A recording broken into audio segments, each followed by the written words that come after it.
Welcome to Choice Classic Radio, where we bring to you the greatest old-time radio shows. Like us on Facebook, subscribe to us on YouTube, and thank you for donating at choiceclassicradio.com. The Columbia Workshop under the direction of William N. Robeson.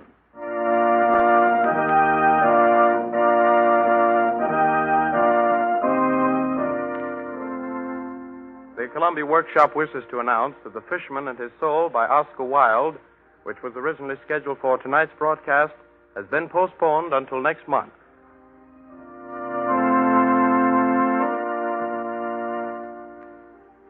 Tonight, the Workshop presents The Terrible Meek by Charles Rand Kennedy. For a quarter of a century, this play has been presented at Easter time by little theaters, schools, colleges, and churches the world over. The Workshop believes that it is peculiarly adaptable to radio, for it is described as a one-act play written for three voices to be played in darkness. The Columbia Workshop presents The Terrible Meek.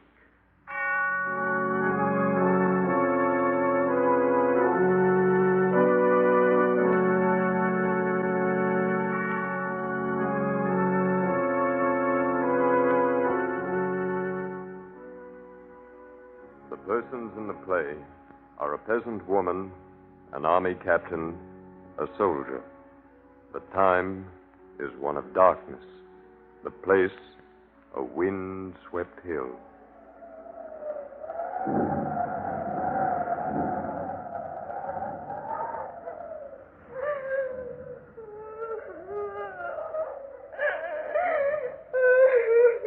Come, my good woman. It's all over now. There's no earthly help for it. You can't remain here, you know. Leave me be. Leave me be. All the others left long ago. They hurried off home the moment the storm came. Come, it's bleak and quite too dreadful for you up on this hill. Let me send you back to the town with one of the soldiers. One of the soldiers. Yes. Come now. Leave me be. Don't touch me. There's the smell of death on you. Oh.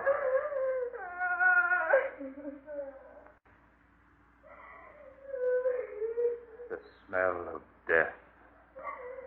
My God, it's true.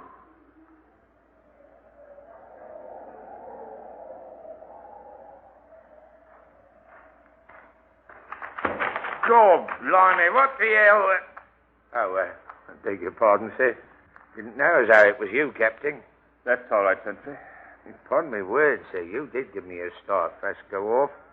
What with the storm and the darkness and this here little job we've been a-doing of, take me oath, I thought for a moment as you was, something else. Wasn't quite a nice thing what happened up here just now, sir, was it? It wasn't. I'm on guard myself, sir. I don't know as how I'd have come up. Not for choice. You been here all the time, Captain? Yes, I suppose I have. I've been here ever since. Ain't exactly the place to spend a pleasant afternoon, is it, sir? No, I suppose not. Of course, there's company, as you might say, but not quite the congenial company, what? That depends entirely upon the point of view. Damn creepy, I calls it. Well, we done for him good and proper, anyhow. Oh, yes, we builders of empire know how to do our business. Pretty bloody business, too, ain't it, sir? Yes, that's the word. Well, it's the ill wind what blows nobody no good. I got something out of this after all said and done. What's that? Oh, I got some of his togs. His togs? How do you mean? I'll tell you. He didn't want no more togs, not where he was a-going. Did he? Oh. So me and the boys, we got our heads together, and after we'd undressed him and put him to bed, so to speak, we pitched and tossed for the old bag lot, one by one, till they was all bloomin' well divided out. I got his boots. You got his boots, did you? Yes, poor devil. He don't want 'em no more. Well, they ain't quite my fit, you know, but they'll do to take home for a keepsake, That is, if we ever gets home out of this here stinking hole, my little missus will think a lot of them boots. Good God, what's that? What? Behind us. That noise. Oh. It's a woman. A woman? Up here?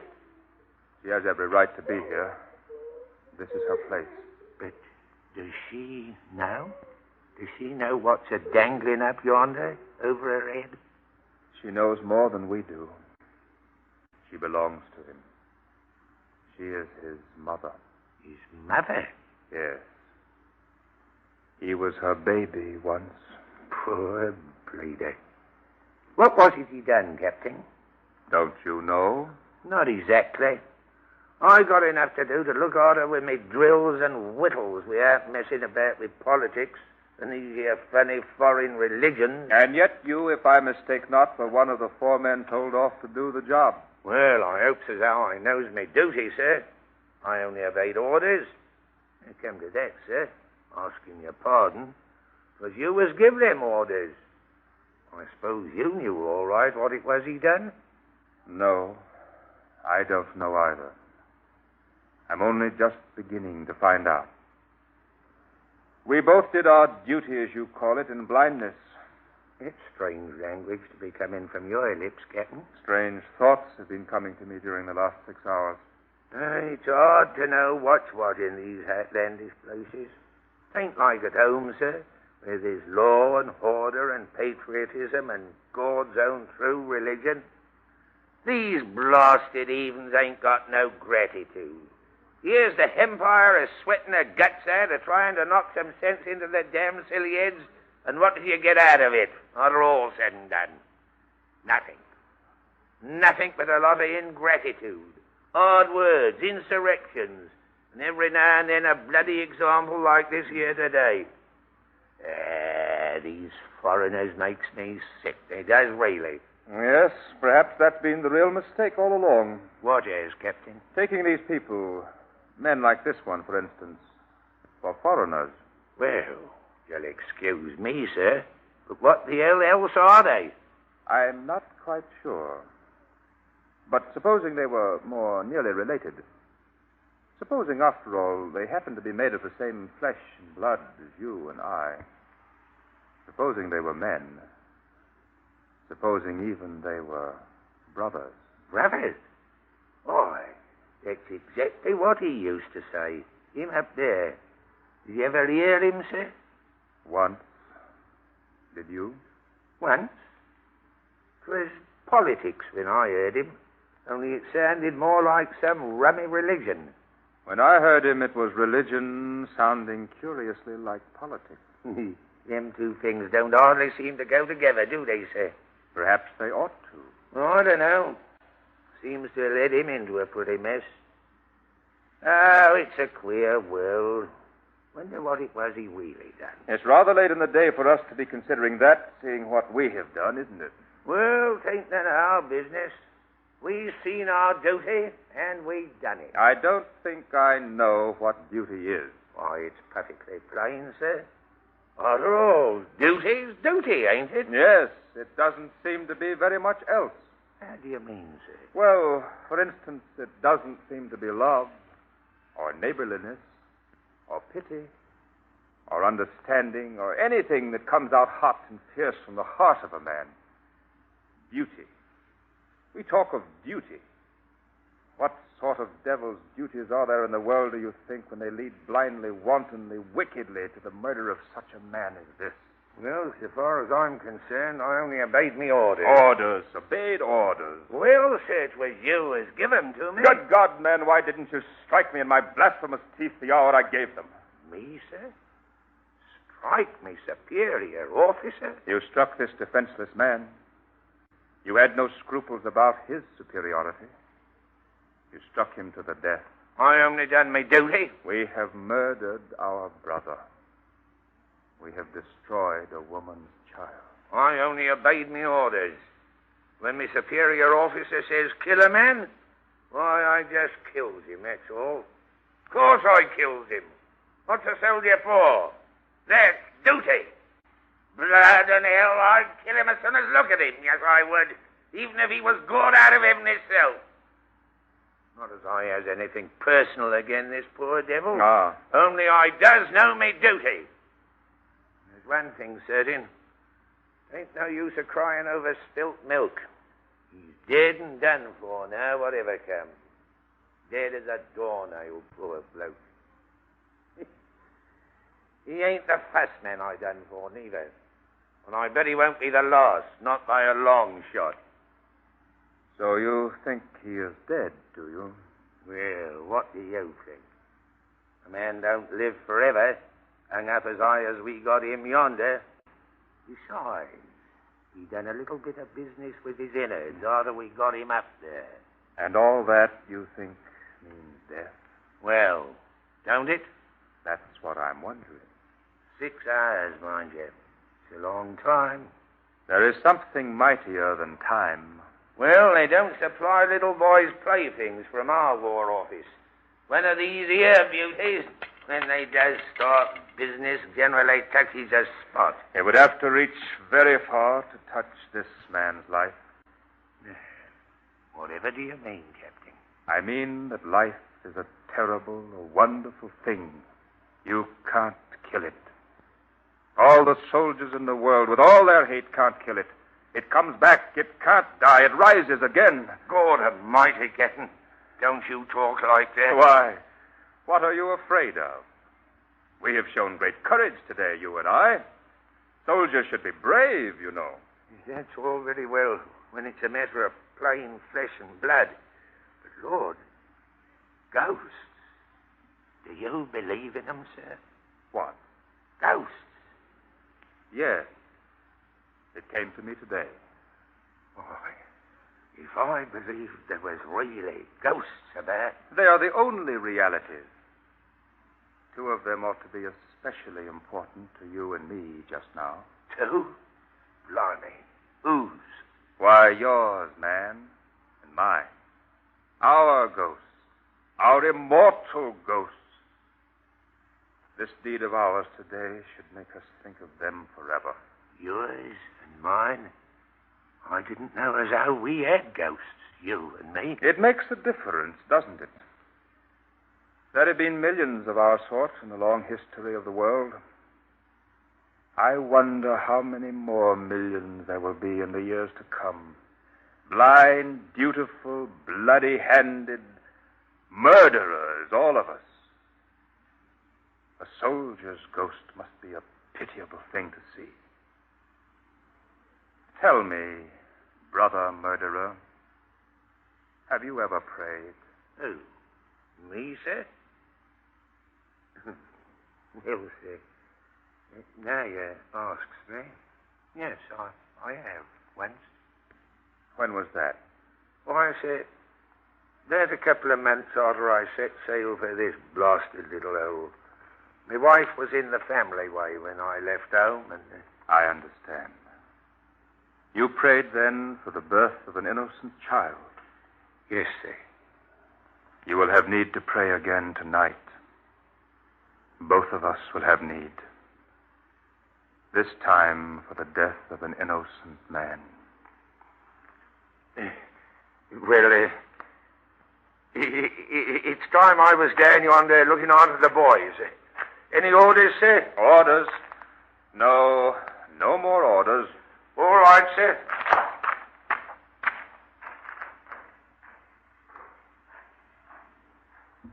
God forgive me. I did not know what I was doing.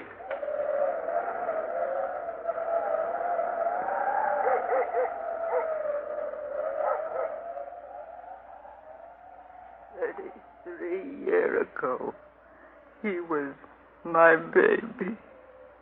I bore him, warmed him, washed, dressed him, fended for him, fed his little mouth with milk. 33 years ago, and now he's dead.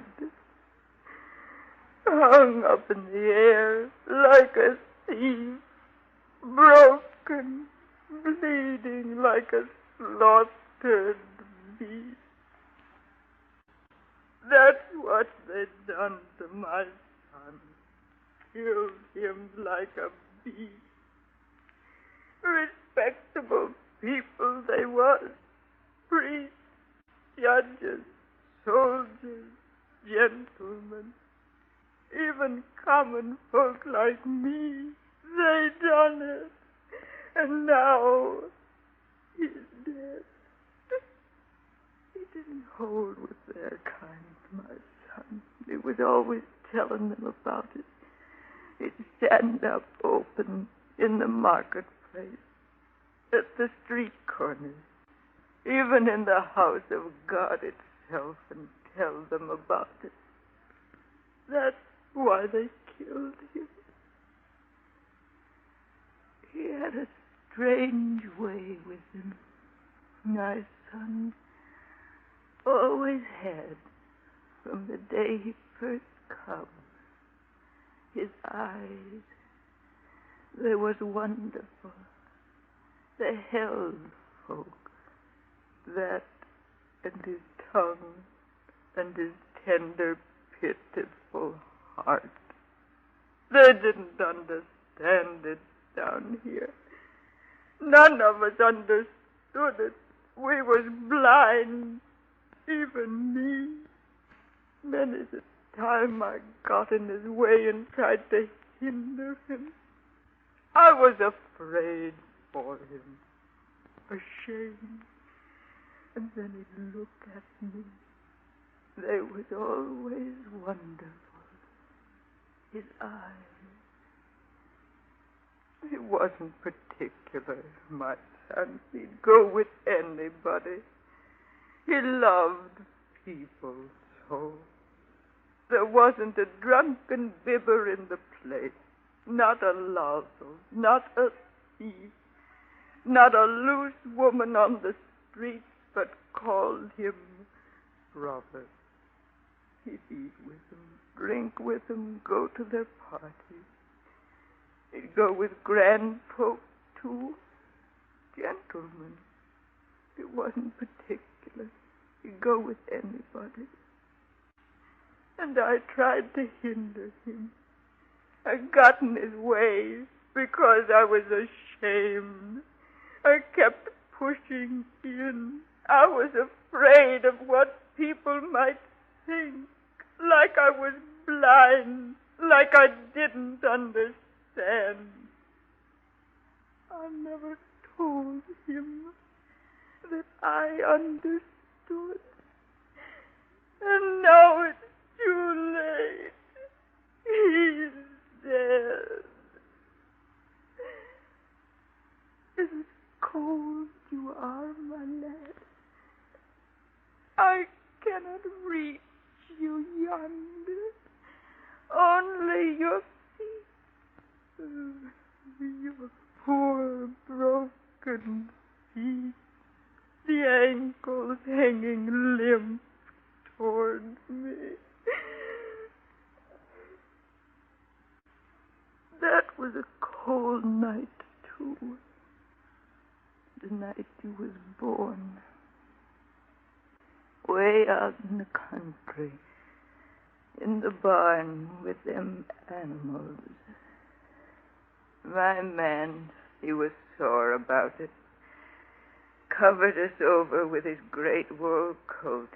Went and sat out in the yard, under the stars, till them 3 gentlemen come. Them 3 gentlemen, they talked wonderful. I have it all here in my heart. It was rare and cold that night, like now, like it is now. They was not common folk. They was like lords. They spoke so fine about my little lad, about you. And then that other night, before you come, it was a kind of light. It was a kind of glory, like sunshine, I remember every word he said about you, about my little lad. It was all promise in them days, all promise and hope, like you was to be somebody, like you was to be a great man. I kept it inside of me. I sat on it. Day by day as you sprung up, I learned you about it. You was to be no common man, you wasn't. You was to lord it over everybody. You was to be master of men, you was. And now you're dead.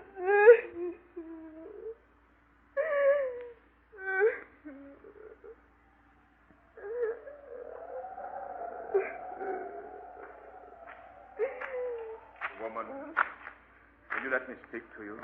Who are you? I am the captain who spoke to you just a moment ago. I am in charge here.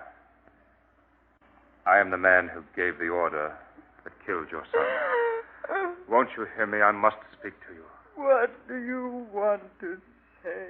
What is there for you to say? It is about myself.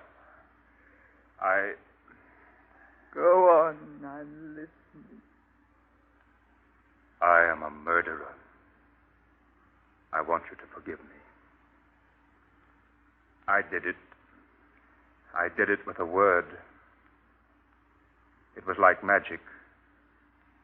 One little word, and I was a murderer. There is nothing more terrible in the world than to be a murderer. And now I want you to forgive me. I suppose it's impossible. But for God's sake, speak to me. I want to. I'm trying to. But you say you killed my son. Oh. Why did you do it? I did not know. Killing is my trade. It was the only thing they brought me up to do. I have been mixed up with it ever since I can remember. My father did it before me. All my people did it. It is considered the thing, the sort of thing a gentleman ought to do. They call it glory. They call it honor, courage, patriotism.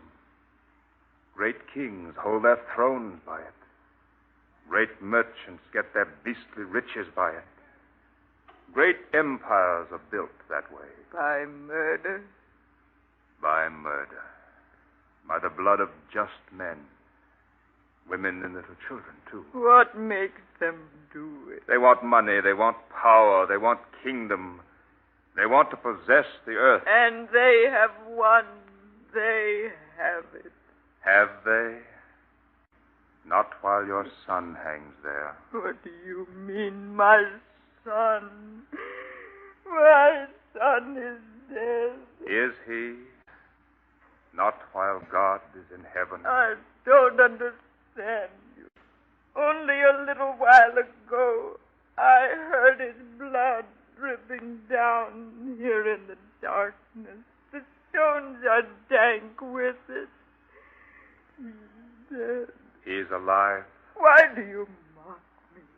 You're mad. Are you God, as you can kill and make alive all in one breath? He's alive. I can't kill him. All the empires can't kill him. How shall hate destroy the power that possesses and rules the earth? The power that... Who? This broken thing up here.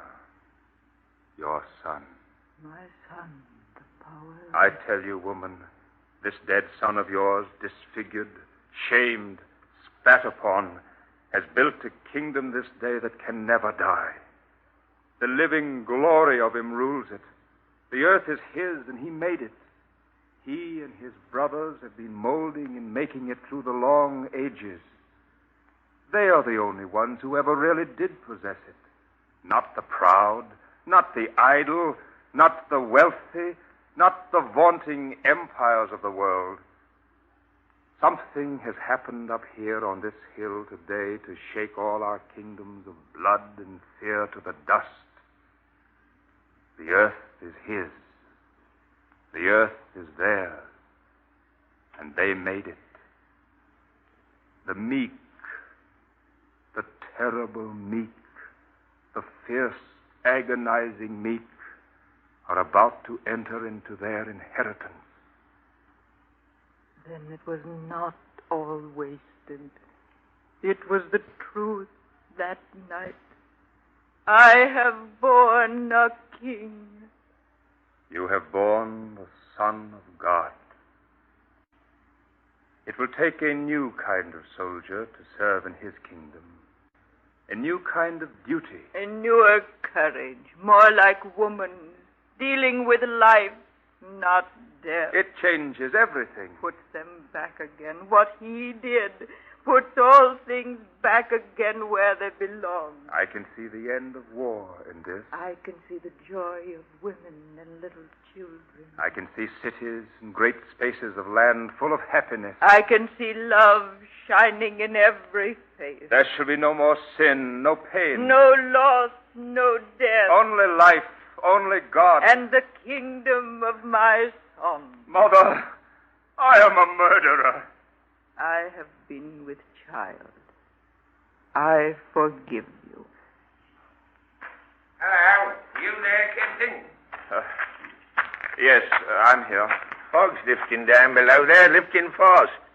Soon be up off this hill, thank God. General wants to see you, sir. What does he want with me?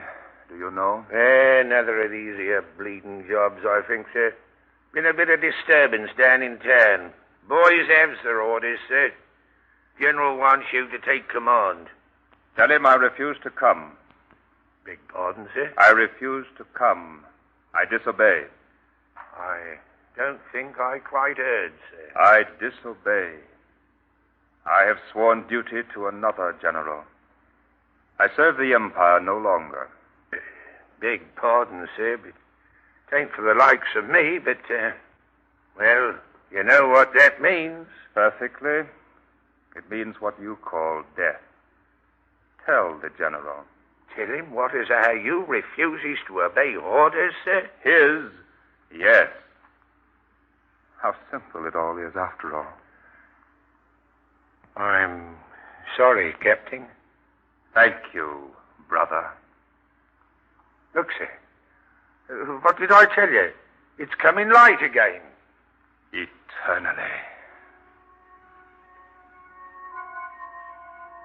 An earthly splendor fills the place.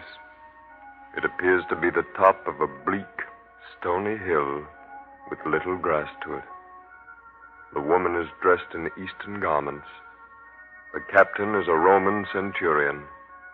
The soldier, a Roman legionary. Above them rise 3 gaunt crosses bearing 3 dead men gibbeted like thieves.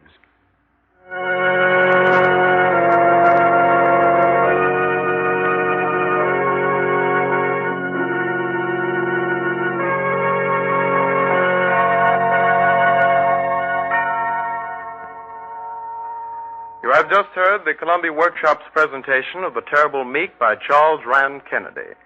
The peasant woman was played by Ann Boley, the captain by House Jameson, the soldier by Eustace Wyatt. William N. Robeson directed the broadcast.